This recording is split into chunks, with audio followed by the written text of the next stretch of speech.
In today's video, we will learn how to normalize all the variables present in a data frame, right? So normalization is used when the distribution of data is unknown. This is opposite to standardization, where the distribution of data is normal. Normalization is used when in techniques like KNN, K nearest neighbors neural network, whereas standardization is used in techniques like linear logistic regression and so on. Right, so let me quickly set up the working directory and read the file. Let me open the data for you. So this data is at a store category day level and it consists of three metrics. One is sales, number of transaction, and average selling price. So normalization is used to bring data at a similar scale, right? So if you can see here that sales are in lakhs, number of transactions are in thousands, and ASP are in ones and ten places. So in order to bring that these variables on a common scale, in order to say run a linear or logistic regression.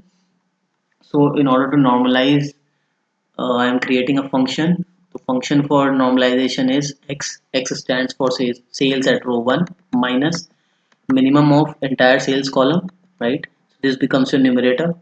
Denominator is maximum minus minimum. So maximum of sales sales column minus minimum of sales column. This becomes your denominator. So this function will apply on all the variables or all the columns present in the data set. So I'm just executing this function. Your function has been created, which is norm function here.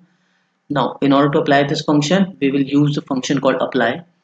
First argument inside this apply function is the data name of the data frame. So right now I'm using data from 4 to 6 index, which consists of my metrics, sales, number of transaction, and ASP.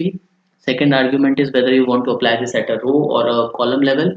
So one stands for column, two stands for rows. So this function we will apply at every row, right, for all the variables. And third argument is the name of the function which you want to apply, right? So once I execute this, a data set will be created with the name norm data, and it will consist of a normalized series. Right now, you can use this table in say KNN or K nearest neighbor or neural network in order to run your analysis. I hope you like this video.